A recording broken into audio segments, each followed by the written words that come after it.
Hello guys! Hello Taurus! Welcome dito sa aking channel, Kapalaran 888. Welcome! Alamin natin kung anong messages, vibration, gabay, energy para sa inyong lahat. The general reading, so pwede kang makaresonate. Gamitin mo ang iyong intuition sa panonood, Taurus. Okay, so kung ikaw ay bago, paki-press ang notification bell button guys. Kasi pag ikaw ang or na-press mo yon, ikaw yung unang makakapanood ng ating mga videos. Okay. Meron ka ditong self-esteem, patience, and grief. So, nakikita ko sir dito, Taurus, pwedeng nawalan ka. It's either nawalan ka ng pera, it's either nawalan ka ng oportunidad, it's either nawalan ka ng trabaho, nawalan ng relationship, kakabreak nyo lang, or pwedeng nawalan ka ng tiwala, or ikaw yung nawalan ka ng mga taong sumusuporta sa'yo. So, comment down below if eto ay nasa iyo. So, nasa grieving period ka. Siyempre, nawalan ka eh. 'Di ba? So, pwedeng kakabreak nyo lang ng karelasyon mo, or kakahiwalay nyo pa lang ng asawa nyo, or ng kung sino man itong karelasyon nyo, and ngayon ay nagluluksa ka pa. Okay? Yung iba naman sa inyo dito is, dahil siguro sa mga nawala sa inyo, siguro medyo nabawasan yung confidence mo, or mas lalo kang nawala ng interest sa buhay-buhay or sa mga nangyayari sa paligid mo. So, kung makikita mo dito, sinasabi ng baraha sa'yo dito na kailangan mo ng pasensya sa linggong ito. May iba sa inyo na sobrang malungkot, sobrang nagdudurusa, sobrang nahihirapan. May mga tao sa paligid mo, Taurus, na may sama ng loob sa'yo. Okay? Ang nakikita ko sir dito, yung self-esteem mo eh. Siguro maraming mga tao sa paligid mo na may sama ng loob sa'yo. Alam mo yan, or pwedeng ramdam mo din yan. Okay? Okay, Taurus.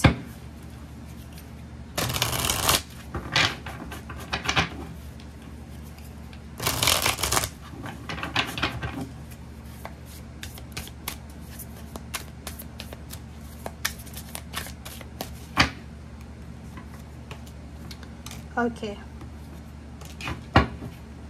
Okay, so meron ka ditong 3 cards, Justice, King of Water, and 3 of Water.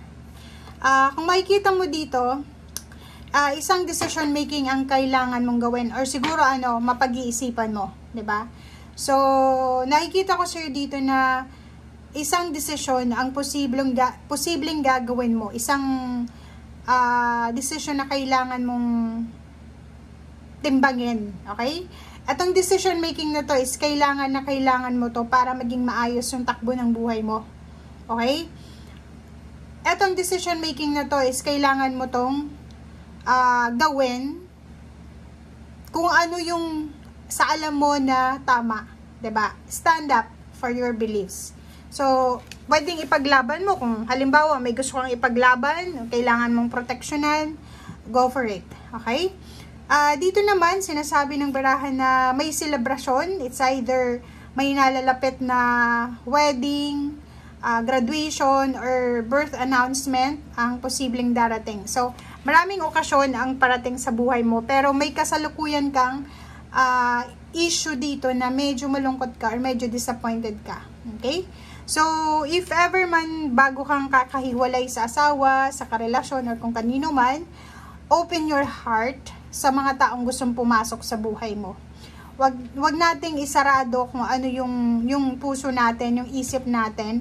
Or for example, nakagawa ka ng hindi maganda, nakagawa ka ng kasalanan, open your heart and yourself para sa mga advices. Kasi baka nakakalimutan mo minsan na tao lang tayo, nagkakamali din tayo. Okay?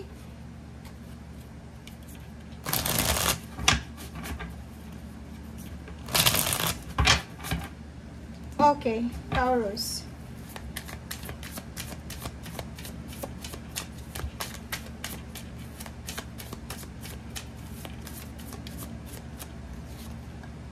Okay, first card natin is 4 of Swords.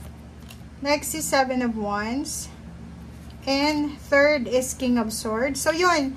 Kung makikita mo dito, ito yung focus mo ngayon eh. Ito yung focus mo for this week. Ang focus mo is proteksyonan yung sarili mo, 'di ba? Justice, plus 7 of Wands is protection.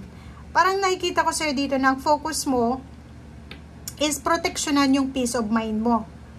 Ang focus mo sa linggong ito is yung maayos kung ano yung takbo ng iyong puso, ng iyong emosyon. Gusto mong makatulog ng maayos, alisin yung mga pag-iisip or negativity sa paligid mo. Parang yun ang nakikita natin. Ang gusto mo is makaalis ka sa sitwasyon na mahirap. Gusto mong magkaroon ng stability sa isip, peace of mind, parang ganon. Gusto mo kalmado lang, walang mga issue sa paligid, or gusto mo ng katahimikan. Ayaw mo ng gulo. Parang nakikita ko sa'yo dito, ang ginagawa mo sa ngayon is, pinoproteksyonan mo lang kung ano yung alam mong pwede mong proteksyonan. Okay, Ace of Pentacles, and then 6 of Pentacles. So, ang 2 cards na to is parang nagsasabi na, may iba sa inyo dito, Taurus, na posibleng may mag-offer ng work sa inyo, 'di ba? Pwedeng may isang tao na irerekomenda ka sa isang trabaho, sa isang company, or sa isang career. Or posibleng may isang tao ang mag-o-offer sa'yo ng tulong, financial, or tulong sa career. Kung ano man yan. Okay? So, sa ngayon, kailangan mo munang maghintay. Okay? So, pwedeng parating na siya. Itong offer na to, siguro mga 3 months, 4 months, or 5 months from now, darating ang offer na to. So, ang nakikita ko sa'yo dito, medyo natitrigger yung emotion mo. Parang gusto mong makaalis, gusto mo ng freedom, gusto mong makapag-desisyon sa kung ano yung gusto mo talaga sa buhay. But may mga external forces, may mga tao sa paligid mo na nakikialam sa decision making mo. So, ang nakikita ko sa'yo dito, medyo magiging protective ka sa kung ano man ito na gusto mong gawin sa buhay mo. Nakikita ko sa'yo dito na kung gusto mo ng katahimikan, palagi ka namang pasensyosa. So, ituloy mo lang yung pagiging mapasensya mo. Kasi, pag halimbawa, pinairal mo yung pagiging Taurus, kasi yung Taurus ganun eh. Ang Taurus, sila yung klase ng tao na pag gusto nila, gusto nila. Walang sino man, kahit presidente, kahit sino man, walang makakahadlang sa gusto nila. Lalo sa relationship. The more na maraming tumututol sa relationship niya, the more na pipiliin niyang taong yun na gusto niya. So, parang ganon. So, dito sa barahang ito, sinasabi ng barahan na ang focus mo sa ngayon is yung pangarap mo. Ang focus mo ngayon is, kung unemployed ka, is makapaghanap ng trabaho. If in a relationship ka, is ayusin, proteksyonan yung relationship mo. And if may kailangan kang tapusin, yun ang focus mo. So, ano lang ngayon, simple lang yung focus mo sa linggong ito. Kung ano yung kailangan mong ayusin, unahin, yun yung focus mo. Okay? So, thank you guys, and see you again. Bye!